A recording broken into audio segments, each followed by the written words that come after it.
कला एवं संस्कृति।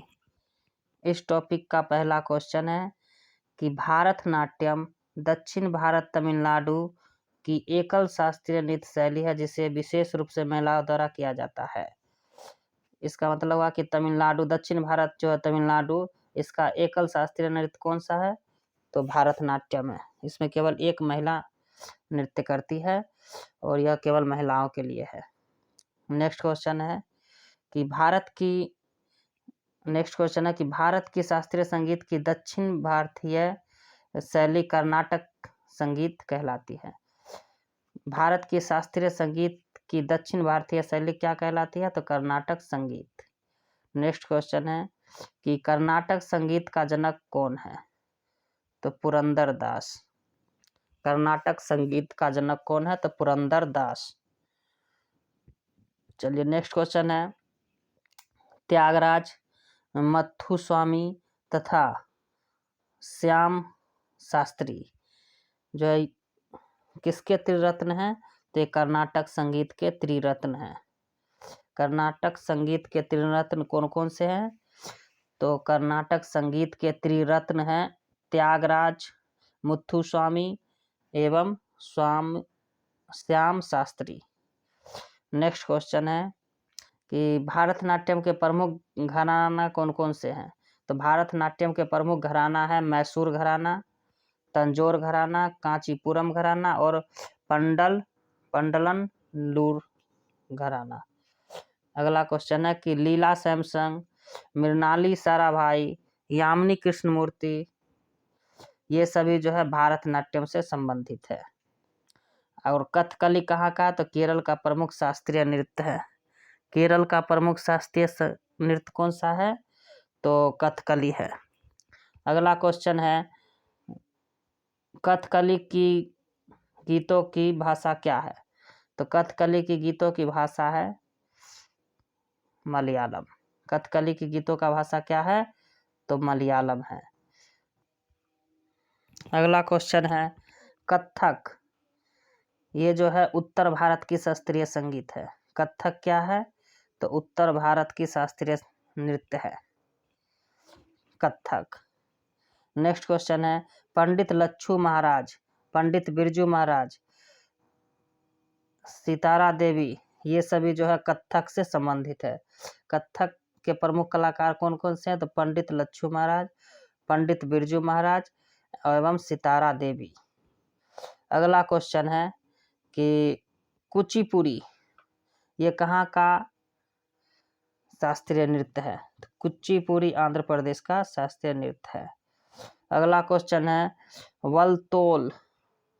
वलतोल नारायण मेनन, आनंद शिवरामन, कृष्ण कुट्टी कला, ये सभी जो है कथकली के कलाकार हैं। अगला क्वेश्चन है कि ओडिसी जो है कहाँ का शास्त्रीय नृत्य है? तो उड़ीसा का।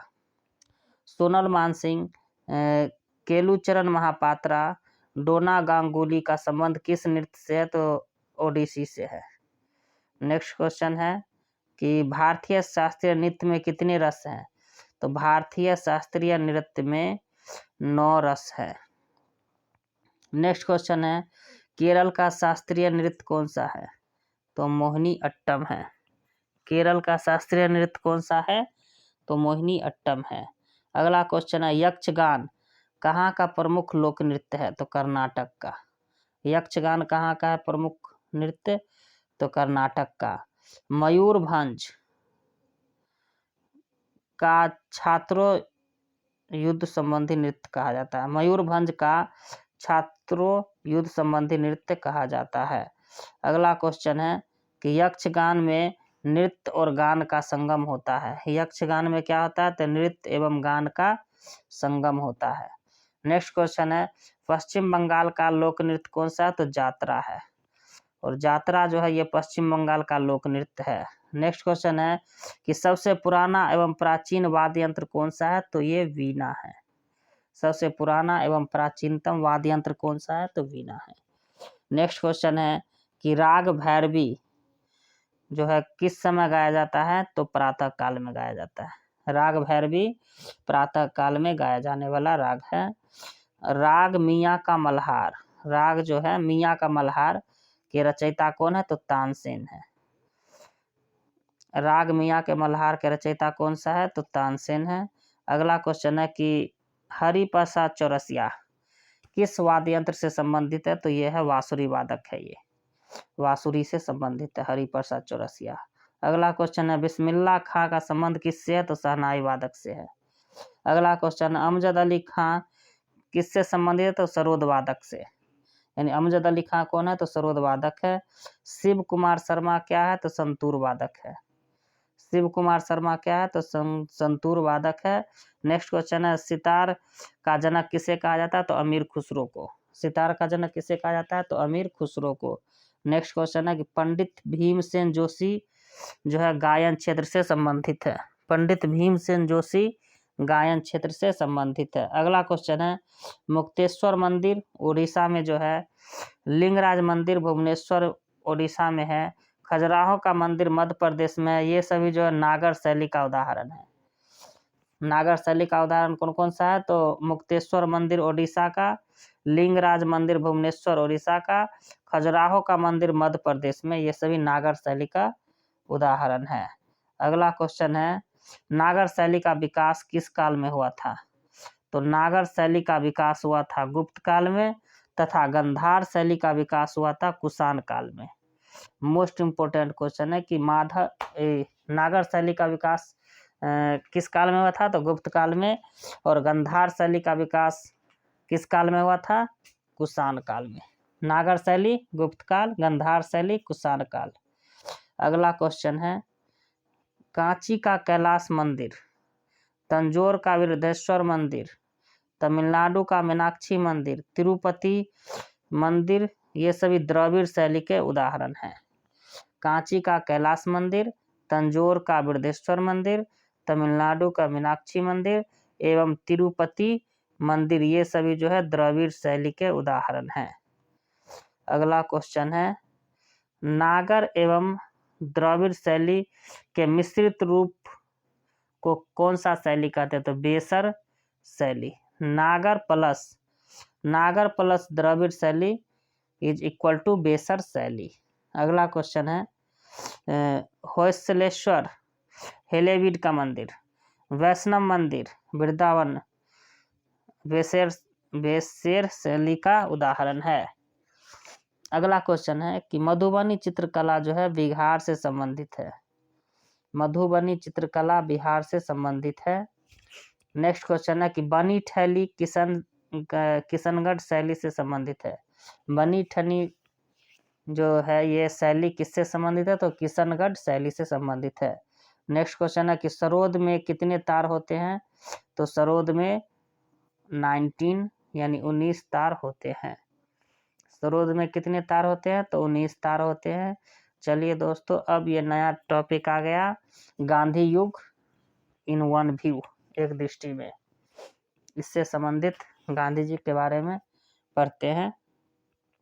पहला है टॉपिक का क्वेश्चन कि महात्मा गांधी, जिसको पूरा नाम है मोहनदास करमचंद गांधी, इनका जन्म कब हुआ था? तो 2 अक्टूबर 1869 को हुआ था, गुजरात प्रांत के पोरबंदर नामक स्थान पर। अगला क्वेश्चन है कि गांधी जी के माता का नाम क्या था? तो पुतलीबाई, क्योंकि गांधी जी को पुतली पे रखता था, अपने आंखों के पुतली पे, तो इसलिए पुतलीबाई नाम हुआ माता का नाम। पिता का नाम करमचंद्र गांधी है तथा पत्नी का नाम कस्तूरबा गांधी है। अगला क्वेश्चन है कि गांधी जी के जन्मदिन यानी 2 अक्टूबर को कौन सा दिवस मनाते हैं? तो अहिंसा दिवस मनाते हैं।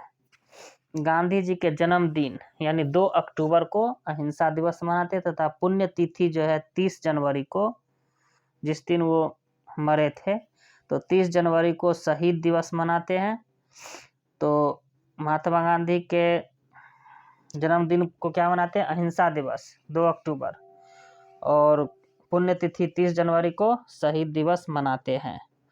अगला क्वेश्चन है कि 1893 में एक मुकदमे के पैरवी में दक्षिण अफ्रीका गए थे, यानी महात्मा गांधी जो है 1893 में एक मुकदमे के पैरवी में दक्षिण अफ्रीका गए थे और 1915 में वे वापस आए थे, रिटर्न हुए थे इंडिया 1915 में, 1915 में।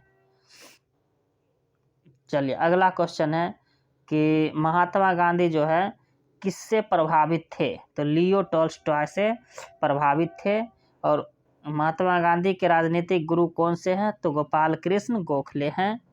गांधी जी ने 1906 में दक्षिण अफ्रीका में ही सत्याग्रह का पहला प्रयोग किया था। महात्मा गांधी ने 1906 में दक्षिण अफ्रीका में सबसे पहला बार सत्याग्रह का प्रयोग किया था। नेक्स्ट क्वेश्चन है, गांधी जी ने भारत में सत्याग्रह का पहला प्रयोग कब किया? तो 1917 में बिहार के चंपारण में। अगला क्वेश्चन है कि सर्वप्रथम रविंद्रनाथ टैगोर ने गांधी जी को महात्मा कहा था एवं सुभाष चंद्र बोस ने गांधी जी को राष्ट्रपिता कहकर संबोधित किया। यानी महात्मा गांधी को महात्मा किसने कहा? तो रविंद्रनाथ टैगोर ने। एवं महात्मा गांधी को राष्ट्रपिता किसने कहा? तो सुभाष चंद्र बोस ने। अगला क्वेश्चन है, गांधी जी ने खिलाफत आंदोलन, जलियांवाला बाग कांड और रॉलेट एक्ट के विरोध में 1920 में असहयोग आंदोलन प्रारंभ किया। गांधी जी ने खिलाफत आंदोलन, जलियांवाला बाग कांड तथा रॉलेट एक्ट के विरोध में 1920 में असहयोग आंदोलन प्रारंभ किया। नेक्स्ट क्वेश्चन है कि चौरी चौरा कांड जो है कब हुआ था? तो 5 फरवरी 1922 को। और ये चौरी चौरा कांड से दुखी होकर गांधी जी ने 11 फरवरी 1922 को असहयोग आंदोलन को स्थगित कर दिया। तो महात्मा गांधी ने असहयोग आंदोलन कब स्थगित किया? तो ये किया 11 फरवरी 1922 को।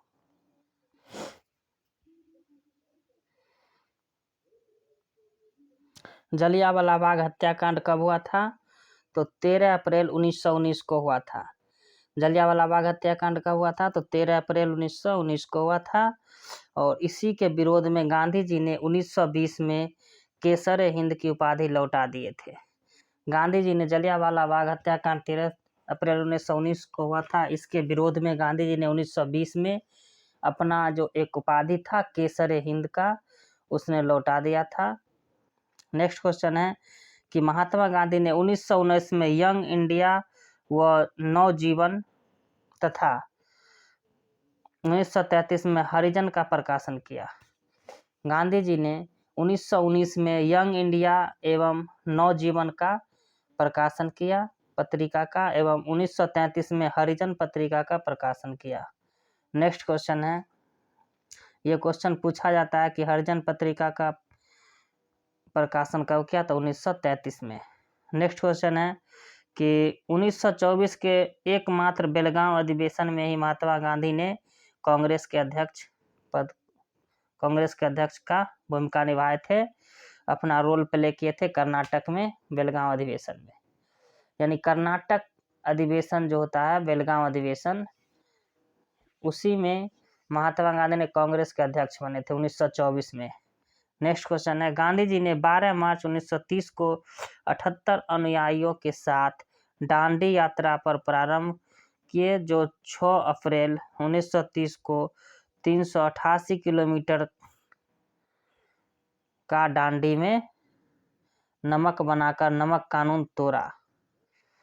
तो गांधी जी ने 12 मार्च 1930 को 78 अनुयायियों के साथ दांडी यात्रा किए और इस यात्रा को 6 अप्रैल 1930 को, यानी स्टार्ट किए 12 मार्च 1930 को और 6 अप्रैल 1930 को 388 किलोमीटर यात्रा करके दांडी में नमक बनाकर नमक कानून को तोड़ा तथा सविनय अवज्ञा आंदोलन की शुरुआत किया। चलिए नेक्स्ट क्वेश्चन है कि 7 अप्रैल 1934 को गांधी जी ने सविनय अवज्ञा आंदोलन को समाप्त कर दिया।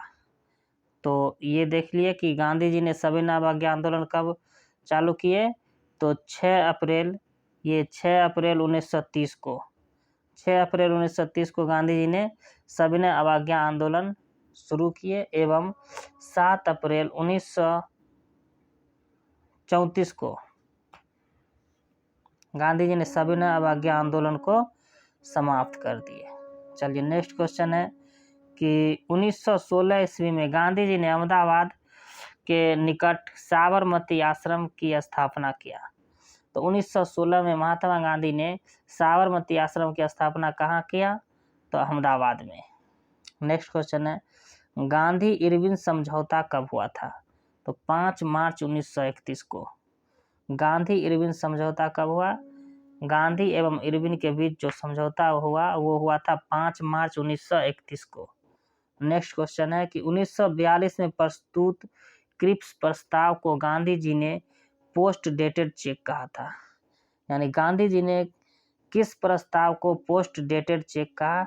तो क्रिप्स प्रस्ताव को गांधी जी ने पोस्ट डेटेड चेक कहा, जो कि क्रिप्स प्रस्ताव कब आया था? तो 1942 को, 1942 को। चलिए नेक्स्ट क्वेश्चन है, अगला क्वेश्चन है कि 8 अगस्त 1942 को भारत छोड़ो आंदोलन के दौरान गांधी जी ने करो एवं मरो का नारा दिया था। करो या मरो का नारा दिया था गांधी जी कब? तो 8 अगस्त 1942 को भारत छोड़ो आंदोलन के समय। नेक्स्ट क्वेश्चन है कि 1931 में लंदन में हुए द्वितीय गोलमेज सम्मेलन में गांधी जी ने कांग्रेस का नेतृत्व किया। गांधी जी ने लंदन में कांग्रेस का अधिवेशन किए थे 1931 में, द्वितीय गोलमेज सम्मेलन में। चलिए नेक्स्ट क्वेश्चन है गांधी जी की हत्या कब किया गया? तो 30 जनवरी 1948 को नाथूराम गोडसे ने जब प्रार्थना कर रहे थे गांधी जी, उसी समय किए थे। नेक्स्ट क्वेश्चन है कि गांधी जी का समाधि स्थल कहाँ है? तो राजघाट में है। गांधी जी का समाधि स्थल कहाँ है? तो राजघाट में है। नेक्स्ट क्वेश्चन है कि विंस्टन चर्चिल ने इन्हें अर्धनग्न फकीर कहा। गांधी जी को किसने अर्धनग्न फकीर कहा? तो विंस्टन चर्चिल ने। चलिए नेक्स्ट क्वेश्चन है यूएनओ संयुक्त राष्ट्र संघ, यूएनओ संयुक्त राष्ट्र संघ, संयुक्त राष्ट्र संघ यूएनओ की स्थापना कब हुआ था? तो 24 अक्टूबर 1945 को हुआ था।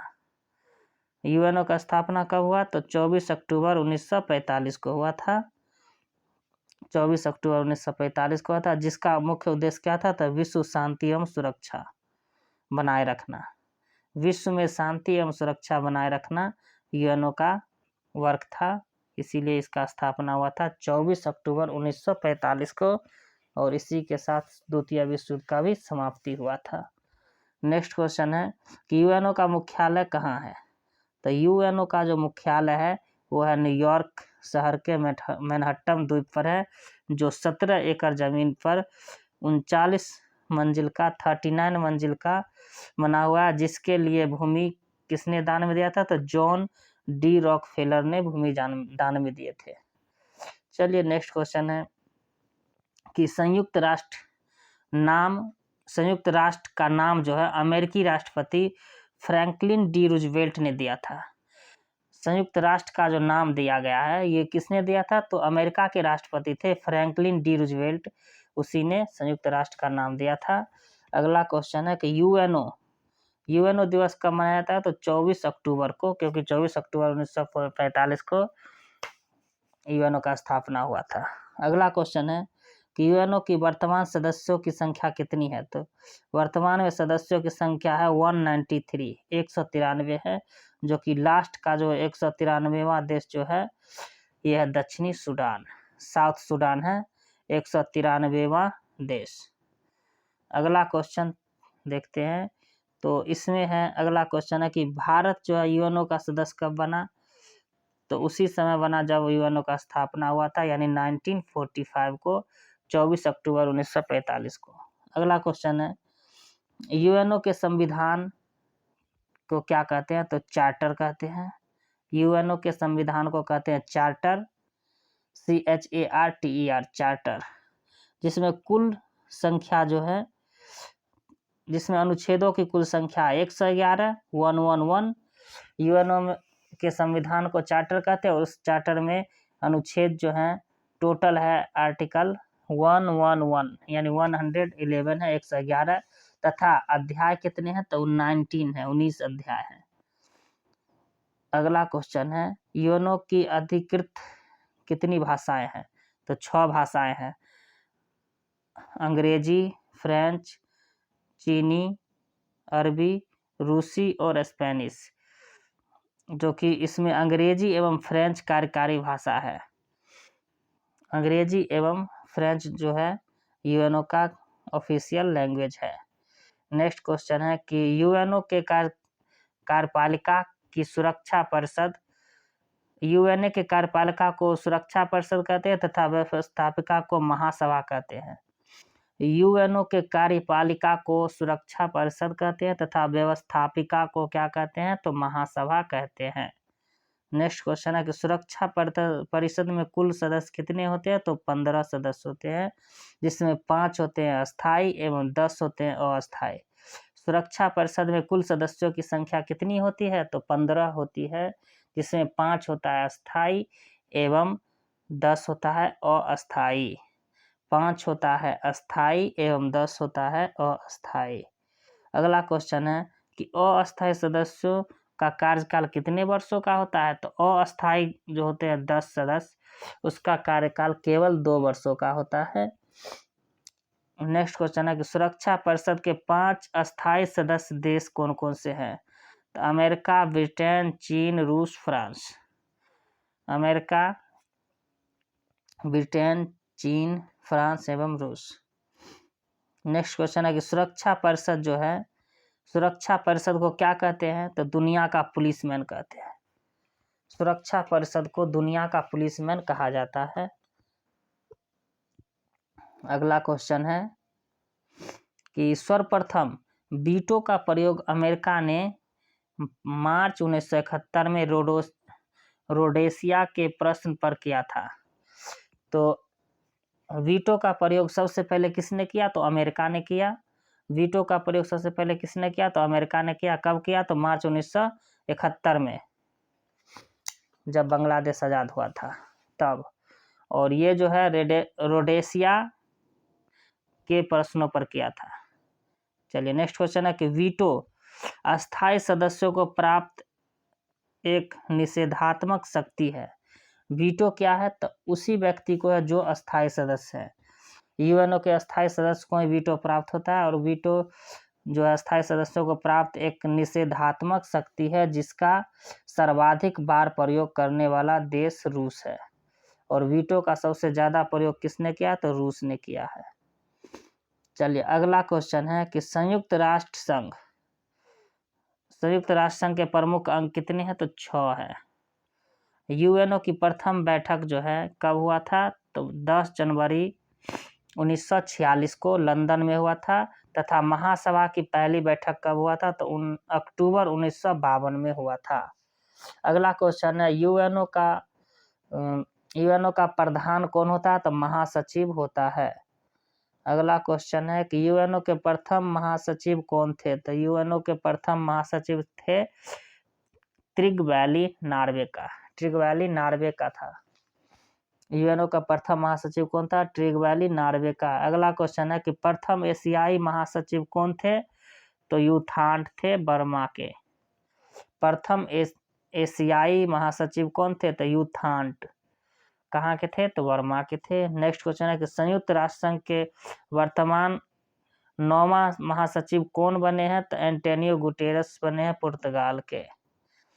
अगला क्वेश्चन है कि वर्तमान अंतर्राष्ट्रीय न्यायालय की स्थापना 3 अप्रैल 1946 को किया गया था। कहाँ, तो नीदरलैंड, द हेग के नीदरलैंड में है इसका मुख्यालय है। अंतर्राष्ट्रीय न्यायालय का मुख्यालय क्या है, तो द हेग नीदरलैंड्स में है। इसका अंतर्राष्ट्रीय न्यायालय का स्थापना कब हुआ, तो 3 अप्रैल 1946 को। नेक्स्ट क्वेश्चन है कि अंतर्राष्ट्रीय न्यायालय में न्यायाधीशों की संख्या कितनी होती है, तो अंतर्राष्ट्रीय न्यायालय में न्यायाधीशों की कुल संख्या 15 होती है, जिसका कार्यकाल 9 वर्षों का होता है। अंतर्राष्ट्रीय न्यायालय में न्यायाधीशों की कुल संख्या 15 होती है तथा उसका कार्यकाल होता है 9 वर्षों का। नेक्स्ट क्वेश्चन है कि संयुक्त राष्ट्र संघ की प्रथम महिला अध्यक्ष कौन है, तो संयुक्त राष्ट्र संघ की प्रथम महिला अध्यक्ष विजया लक्ष्मी पंडित है, जो 1953 में बनी थी।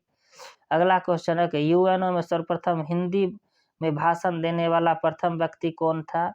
तो अटल बिहारी वाजपेयी। यूएनओ में हिंदी में भाषण देने वाला पहला व्यक्ति था Atal Bihari Vajpayee. Next question, UNO दिवस साधारण भाषा में अपना कार्यक्रम प्रस्तुत करने वाली प्रथम भारतीय महिला कौन थी? तो MS सुब्बालक्ष्मी 1966 में। यूएनओ दिवस पर साधारण सभा में अपना कार्यक्रम प्रस्तुत करने वाली प्रथम भारतीय महिला कौन थी? तो MS सुब्बालक्ष्मी थी। चलिए नेक्स्ट क्वेश्चन है, नेक्स्ट टॉपिक देखिए क्या है। तो भारत में परमाणु कार्यक्रम। अब इससे रिलेटेड क्वेश्चन देखिए क्या है। तो पहला है कि भारत में परमाणु ऊर्जा आयोग की स्थापना कब हुआ था? तो ये हुआ था 10 अगस्त 1948 को। भारत में परमाणु ऊर्जा आयोग की स्थापना कब हुआ? तो 10 अगस्त 1948 को हुआ था, जिसके प्रथम अध्यक्ष कौन थे? तो डॉक्टर होमी जहांगीर भाभा। डॉक्टर होमी जहांगीर भाभा थे। अगला क्वेश्चन है कि भारत में परमाणु ऊर्जा कार्यक्रम का पिता किसे कहा जाता है? तो होमी जहांगीर भाभा को परमाणु ऊर्जा कार्यक्रम के पिता कहा जाता है। नेक्स्ट क्वेश्चन है कि भारतीय मिसाइल कार्यक्रम के जनक कौन है? तो डॉक्टर APJ अब्दुल कलाम हैं भारतीय मिसाइल कार्यक्रम के जनक। अगला क्वेश्चन है कि परमाणु ऊर्जा विभाग की स्थापना कब हुआ था? तो अगस्त 1954 में हुआ था, जिसके सभी कार्यक्रम प्रधानमंत्री तत्वाधीन में किए जाते हैं, उन्हीं के निगरानी में किए जाते हैं। क्या? तो परमाणु ऊर्जा विभाग के प्रत्येक कार्य प्रधानमंत्री के निगरानी में किए जाते हैं। नेक्स्ट क्वेश्चन है कि भारतीय नाभिकीय ऊर्जा निगम NPCIL की स्थापना 1987 में किया गया था। परमाणु ऊर्जा नियामक बोर्ड की स्थापना 1983 में किया गया था। नेक्स्ट क्वेश्चन है कि विश्व का पहला परमाणु बिजली घर कहाँ बना है? तो रूस में बना है। अगला क्वेश्चन है कि देश का पहला परमाणु रिएक्टर कौन सा है? तो अप्सरा है। इसकी शुरुआत 9 अगस्त 1956 को किया गया था। अगला क्वेश्चन है कि भारत में पहला परमाणु विस्फोट कब हुआ था? तो 18 मई 1974 को हुआ था, जो राजस्थान के पोखरण में किया गया था। नेक्स्ट क्वेश्चन है 24 वर्ष बाद 1998 में 11 मई को 3 व 13 मई को 2 भूमिगत परमाणु परीक्षण किए गए थे 1998 में। अगला क्वेश्चन है कि प्रथम भारतीय उपग्रह कौन सा? तो आर्यभट्ट है, जो 19 अप्रैल 1975 को सोवियत संघ रूस के कॉस्मोड्रोम से प्रक्षेपित किया गया था 1975 में। 19 अप्रैल 1975 को भारत के प्रथम भारतीय उपग्रह आर्यभट्ट थे और आर्यभट्ट को किए गए थे। अगला क्वेश्चन है कि स्वदेश निर्मित प्रथम उपग्रह कौन है? तो इनसेट 2A। ये कब बना था? तो जुलाई 1992 में 1992 को बना था, जो कि अंतरिक्ष में स्थापित किया गया था। अगला क्वेश्चन है कि भाभा परमाणु अनुसंधान केंद्र यानी बार्क, तो बार्क की स्थापना कब हुआ था? 3 जनवरी 1954 को हुआ था। ट्राम्बे मुंबई में हुआ था, जिनका पूर्व नाम क्या था? ऊर्जा संस्थान था। अगला क्वेश्चन है कि इंदिरा गांधी परमाणु अनुसंधान केंद्र की स्थापना कब हुआ था? तो 1971 में कलपक्कम चेन्नई में हुआ था। नेक्स्ट क्वेश्चन है कि साधारण जल के विद्युत अपघटन से प्राप्त भारी जल ड्यूटेरियम ऑक्साइड कहलाते हैं का खोज किसने किया था? तो HC यूरे ने किया था 1932 में। साधारण जल के विद्युत अपघटन से प्राप्त जो होते हैं भारी जल, जिसका भारी जल को क्या कहते हैं? तो ड्यूटेरियम ऑक्साइड कहते हैं। और ड्यूटेरियम ऑक्साइड के खोजकर्ता कौन है? तो HC यूरे थे। कब किए थे ड्यूटेरियम ऑक्साइड का खोज? तो 1932 में। अगला क्वेश्चन है कि भारी जल संयंत्र की स्थापना भारत में पहली बार नांगल पंजाब में किया गया था 1962 में। भारी जल संयंत्र की स्थापना भारत में पहली बार कहाँ किया गया? तो नांगल पंजाब में 1962 में। नेक्स्ट क्वेश्चन है कि केंद्रीय जल एवं विद्युत शोध केंद्र CWPRS कहाँ है? तो यह है खरगवासला, पुणे, महाराष्ट्र में। केंद्रीय जल एवं विद्युत शोध केंद्र कहाँ है? तो खरगवासला, पुणे, महाराष्ट्र में है। अगला क्वेश्चन है कि भारत में प्रथम जल विद्युत केंद्र की स्थापना कब हुआ था? तो 1897 में दार्जिलिंग में हुआ था। भारत में प्रथम जल विद्युत केंद्र की स्थापना 1897 में दार्जिलिंग में हुआ था। चलिए नेक्स्ट क्वेश्चन है कि भारत एवं भूटान की संयुक्त जल विद्युत परियोजना कौन है? तो चूखा है, जो वांगचू नदी पर स्थित है। भारत एवं भूटान की संयुक्त जल विद्युत परियोजना कौन सा? तो चूखा है, जो वांगचू नदी पर स्थित है। नेक्स्ट क्वेश्चन है कि भारत का प्रथम आणविक केंद्र कौन सा है? तो तारापुर है। भारत का प्रथम आणविक केंद्र कौन सा है? तो तारापुर है।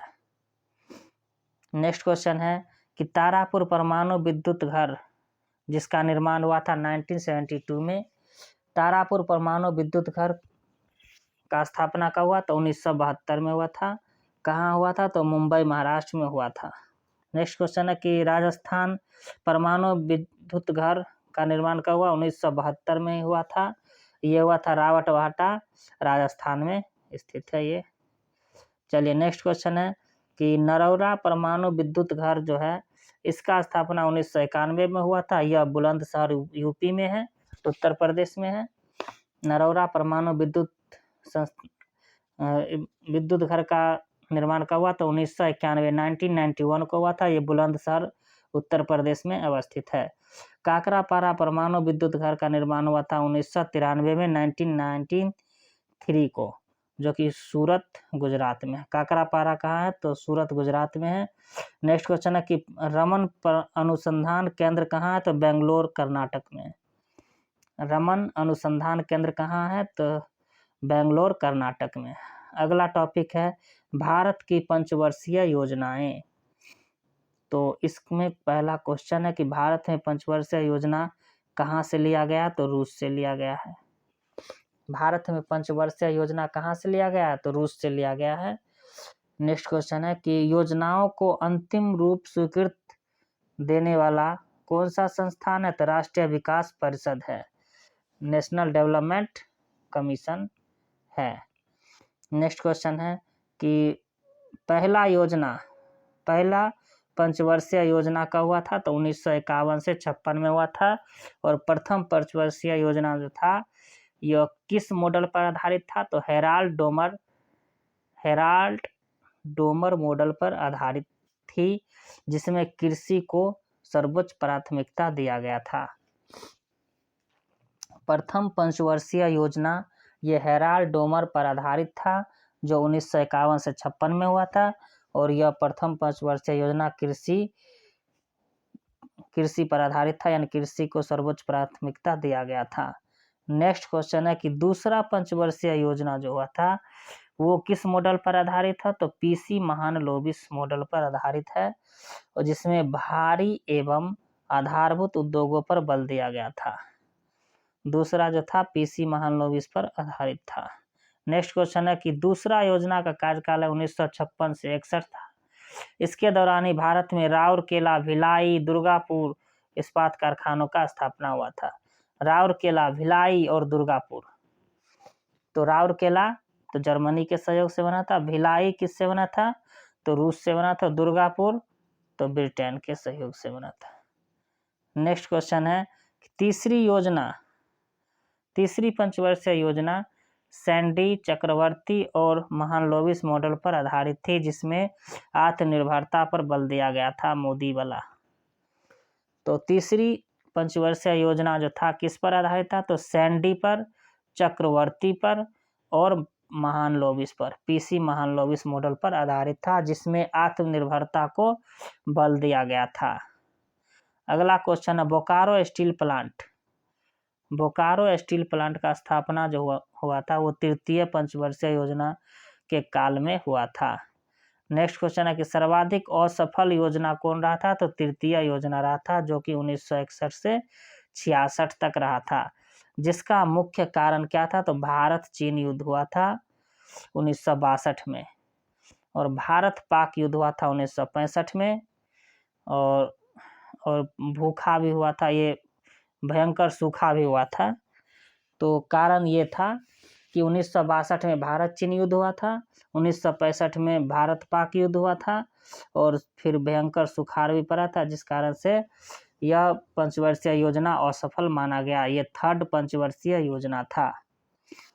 चलिए नेक्स्ट क्वेश्चन है कि वार्षिक योजनाएं जो है, योजना अवकाश, वार्षिक योजनाएं योजना अवकाश 1966 से 69 के दौरान हरित क्रांति प्रारंभ हुआ था। हरित क्रांति कब प्रारंभ हुआ? तो 1966 से 69 के दौरान प्रारंभ हुआ था, जो कि वार्षिक योजनाएं योजना अवकाश में हुआ था।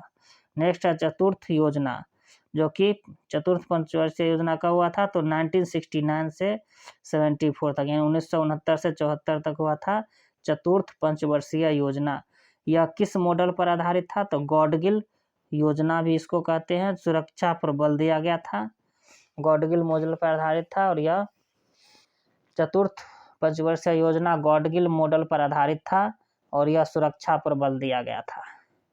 अगला क्वेश्चन चलते हैं। तो 5वीं पंचवर्षीय योजना, जो कि 1974 से 78 तक था, और यह मॉडल था डीपी धर मॉडल। डीपी धर मॉडल ने तैयार किया था, जो 1 वर्ष पहले 1978 में ही समाप्त हो गया, यानी 1974 से 78 तक ही रहा डीपी धर मॉडल। नेक्स्ट क्वेश्चन है 5वीं पंचवर्षीय योजना में गरीबी हटाओ का नारा दिया गया तथा काम के बदले अनाज योजना चलाई गई। गरीबी हटाओ का नारा किस पंचवर्षीय योजना में था? तो 5वीं पंचवर्षीय योजना इंदिरा गांधी के समय था, और इसी समय 5वीं पंचवर्षीय योजना के समय काम के बदले अनाज योजना भी चलाया गया था। नेक्स्ट क्वेश्चन है अनवरत योजना, जो कि 1978 से 80 में किए गए थे, वो रोलिंग प्लान, इसे रोलिंग प्लान भी कहा जाता है। अनवरत योजना जो था 1978 से 80 में चला था, इसे रोलिंग प्लान भी कहते हैं। अनवरत योजना को क्या कहते हैं? तो रोलिंग प्लान कहते हैं। और के जनक कौन है? ये अनवरत योजना के जनक है डॉक्टर गुन्नार मिर्डल है, एवं प्रणेता प्रोफेसर रेगनर फ्रीस थे। अनवरत योजना, जिसे रोलिंग प्लान भी कहा जाता है, इसके जनक कौन थे? तो डॉक्टर गुन्नार मिर्डल थे, और प्रणेता प्रोफेसर रेगनर फ्रीस थे। नेक्स्ट क्वेश्चन है कि IRDP, NREP, ट्राइसेम, ड्वाकरा, RLEGP जैसे कार्यक्रम 6ठी पंचवर्षीय योजना में ही चलाए गए थे, जो कि 80 से 85 में हुआ था 6ठी पंचवर्षीय योजना। अगला क्वेश्चन है 7वीं पंचवर्षीय योजना जो हुआ था वो 1985 से 90 के बीच हुआ था, और जवाहर रोजगार योजना जो है 28 अप्रैल 1989 को दिया गया, तथा इंदिरा आवास योजना 1985 से 86 में प्रारंभ किया गया, ये कि 7वीं पंचवर्षीय योजना के तहत हुआ था। तो 7वीं पंचवर्षीय योजना में कौन कौन बना था? तो जवाहर रोजगार योजना और इंदिरा आवास योजना। तो जवाहर रोजगार योजना 1989 को 28 अप्रैल 1989 को हुआ था जवाहर रोजगार योजना, और इंदिरा आवास योजना 1985 से 86 के बीच हुआ था। चलिए नेक्स्ट क्वेश्चन है कि 8वीं पंचवर्षीय योजना कब हुआ था? तो 1992 से 97 के बीच हुआ था। इसका मुख्य उद्देश्य था मानव संसाधन विकास।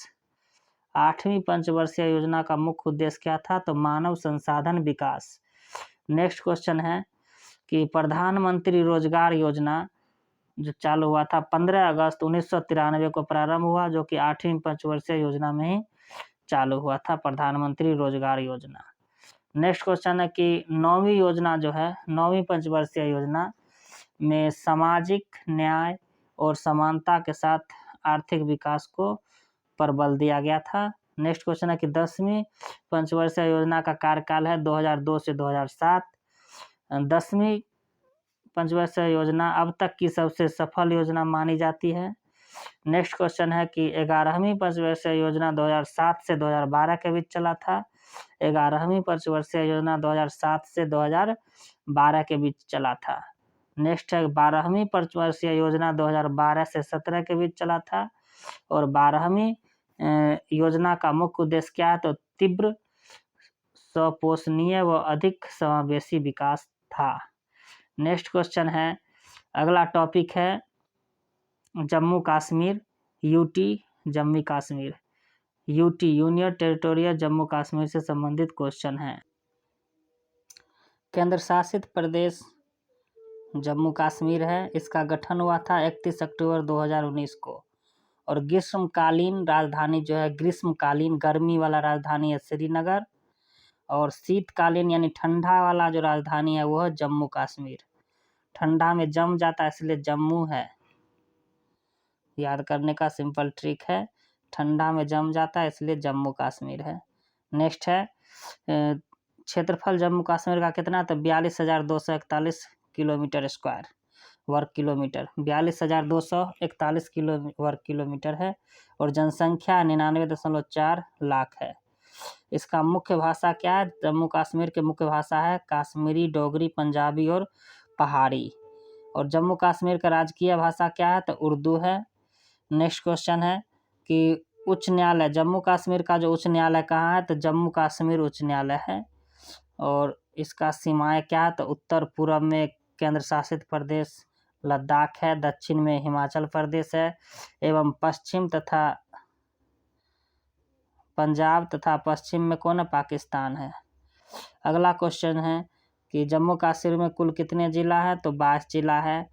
कौन कौन है, तो अनंतनाग है, बांदीपोरा है, बारामूला है, कुलग्राम है, बड़गांव है, डोडा है, गांदरबल है, जम्मू है, कठुआ है, किश्तवाड़ है, पूंछ है, कुपवारा है, पुलवामा है, रामबन है, रियासी है, राजौरी है, सांबा है, शोपियां है, श्रीनगर, उधमपुर, मीरपुर तथा मुजफ्फराबाद है।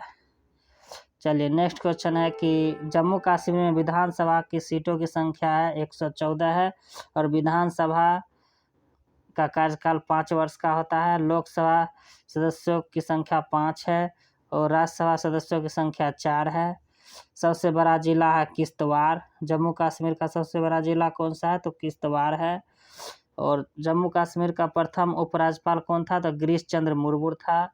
नेक्स्ट क्वेश्चन है केंद्र शासित प्रदेश जम्मू कश्मीर की सीमा 2 राज्यों से सटती है, कौन कौन से, तो पंजाब और हिमाचल प्रदेश से तथा केंद्र शासित प्रदेश लद्दाख से लगती है।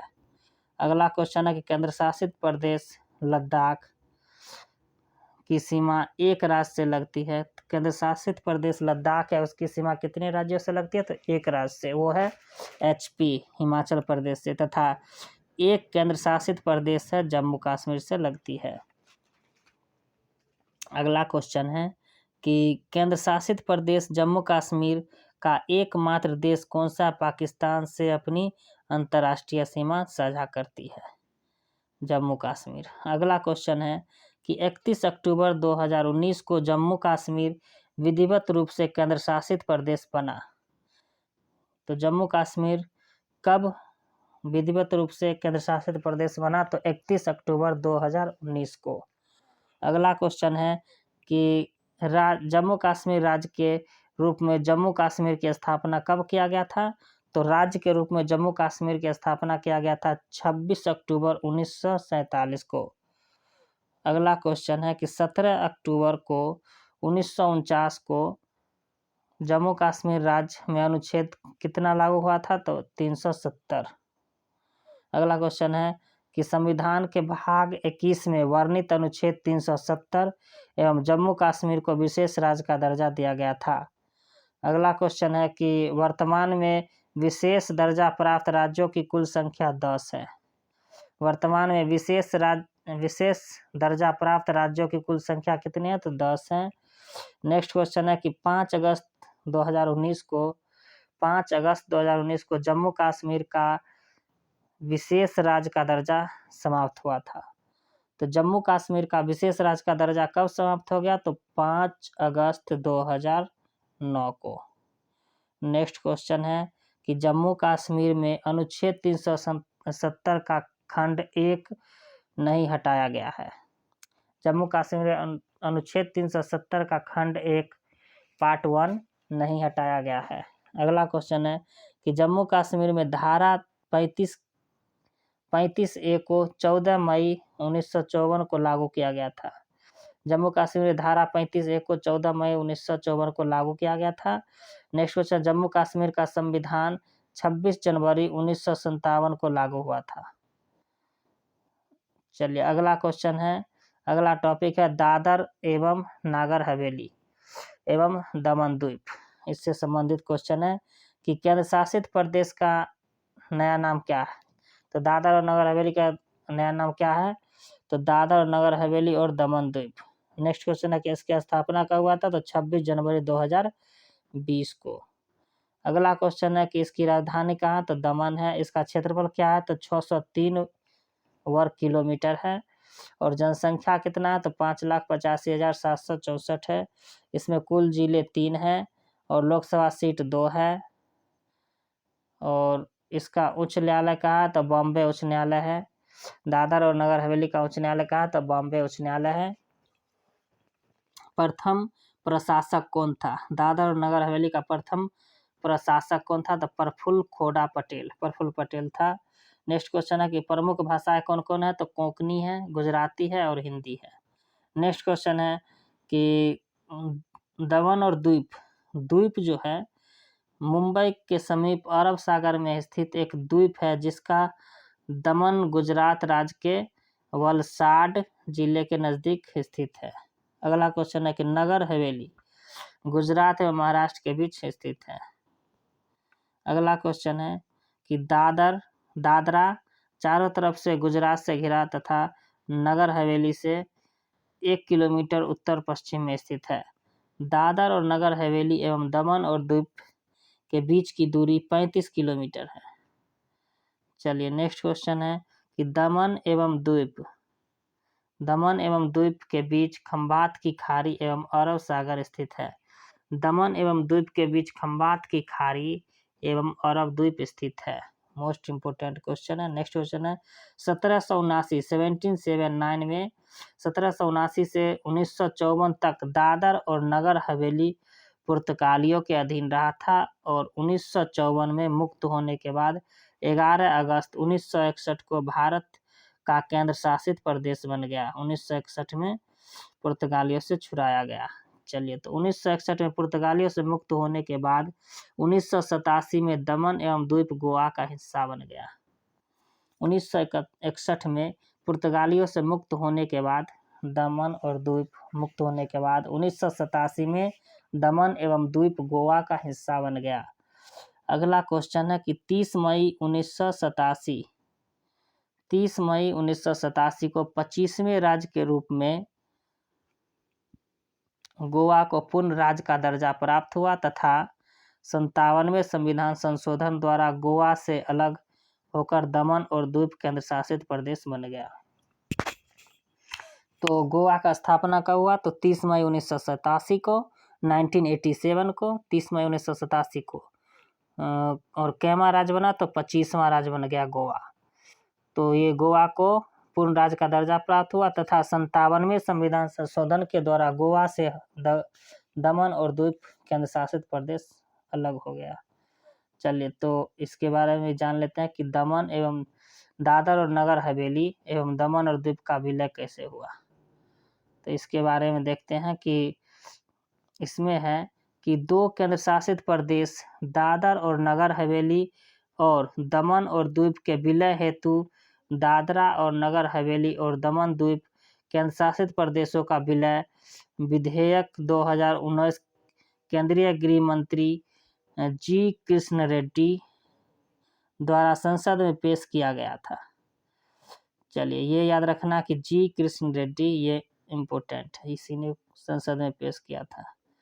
चलिए नेक्स्ट क्वेश्चन है कि यह विधेयक 27 नवंबर 2019 को लोकसभा से तथा 3 दिसंबर 2019 को राज्यसभा से पारित हुआ था। तो यह विधेयक 27 नवंबर 2019 को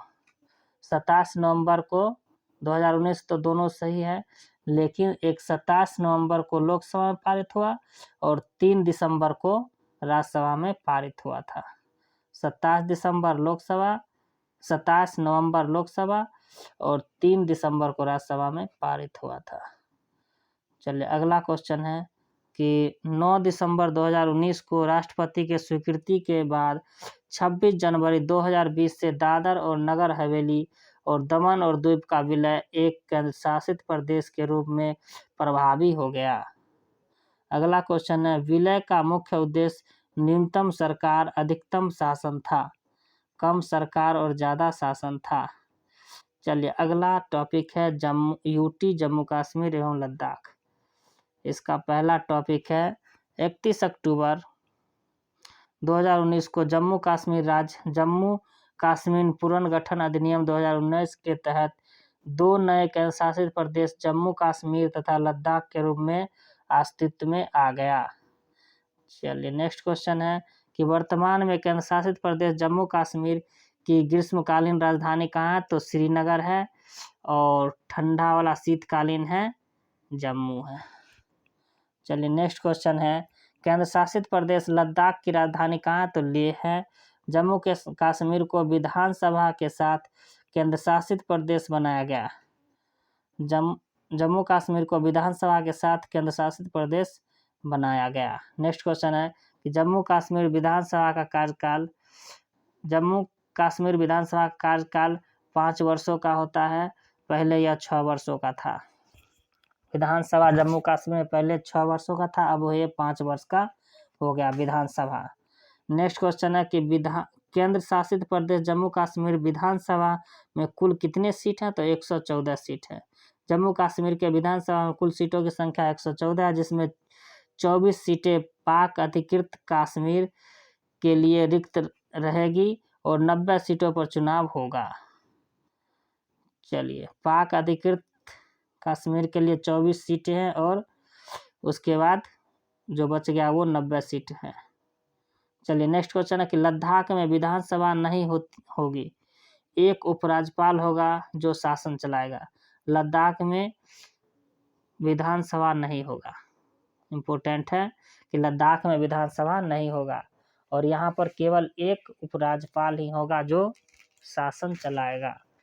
चलिए नेक्स्ट क्वेश्चन है, केंद्र शासित प्रदेश जो है जम्मू कश्मीर, तो इसके लिए पहले उपराज्यपाल कौन थे? तो जम्मू कश्मीर केंद्र शासित प्रदेश जम्मू कश्मीर का पहला उपराज्यपाल कौन है? तो गिरीश चंद्र मुर्मू था। तथा लद्दाख के पहले उपराज्यपाल कौन है? तो राधा कृष्ण माथुर है।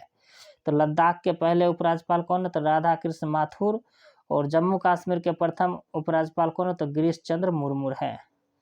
चलिए नेक्स्ट क्वेश्चन है, केंद्र शासित प्रदेश जम्मू कश्मीर के लिए लोकसभा की 5 सीटें तथा राज्यसभा की 4 सीटें निर्धारित की गई है।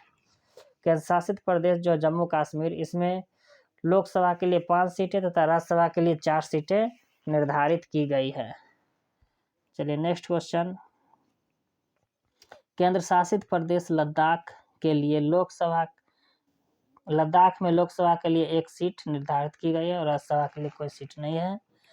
चलिए नेक्स्ट क्वेश्चन है कि वर्तमान में केंद्र शासित प्रदेश जम्मू कश्मीर में कुल कितने 22 तथा लद्दाख में 2 जिले हैं? तो वर्तमान में जम्मू कश्मीर में 22 जिले हैं और लद्दाख में 2 जिले हैं। नेक्स्ट क्वेश्चन है, लद्दाख के 2 जिले कौन कौन से हैं? तो लेह और कारगिल है।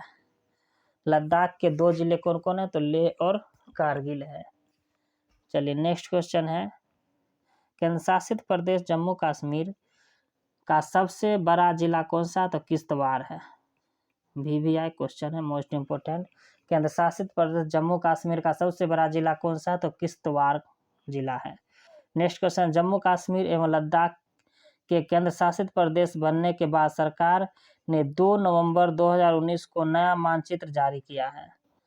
चलिए नेक्स्ट क्वेश्चन है कि नए मानचित्र में पाक अधिकृत कश्मीर यानी POK को लद्दाख में तथा POK के 2 जिले मीरपुर एवं मुजफ्फराबाद को जम्मू में शामिल कर दिया गया। चलिए नेक्स्ट क्वेश्चन है कि केंद्र शासित प्रदेश जम्मू कश्मीर की सीमा 2 राज्यों से यानी पंजाब और हिमाचल प्रदेश से मिलती है तथा एक केंद्र शासित प्रदेश लद्दाख से मिलती है। यानी जम्मू कश्मीर की 2 सीमा जो है पंजाब और हिमाचल प्रदेश से मिलती है और एक केंद्र शासित प्रदेश लद्दाख से मिलती है। चलिए नेक्स्ट क्वेश्चन है, केंद्र शासित प्रदेश लद्दाख की सीमा एक राज्य हिमाचल प्रदेश से मिलती है तथा एक केंद्र शासित प्रदेश जम्मू कश्मीर से लगती है। नेक्स्ट क्वेश्चन है कि केंद्र शासित प्रदेश जम्मू कश्मीर का एकमात्र देश जो है पाकिस्तान से अपनी अंतर्राष्ट्रीय सीमा साझा करती है। चलिए नेक्स्ट क्वेश्चन है, केंद्र शासित प्रदेश लद्दाख 3 देशों यानी पाकिस्तान, अफगानिस्तान तथा चीन के साथ अपनी अंतर्राष्ट्रीय सीमा साझा करती है। केंद्र शासित प्रदेश जो है लद्दाख यह 3 देशों से अंतर्राष्ट्रीय सीमा साझा करते हैं। कौन कौन है? तो पाकिस्तान, अफगानिस्तान तथा चीन। तो लद्दाख जो है 3 अंतर्राष्ट्रीय सीमाओं से सटा हुआ राज्य है और यह है पाकिस्तान, अफगानिस्तान तथा चीन से। नेक्स्ट क्वेश्चन है कि वर्तमान में क्षेत्रफल की दृष्टि से सबसे बड़ा केंद्र शासित प्रदेश कौन सा है? तो लद्दाख है। वर्तमान में क्षेत्रफल की दृष्टि से सबसे बड़ा केंद्र शासित प्रदेश कौन सा है? तो लद्दाख है।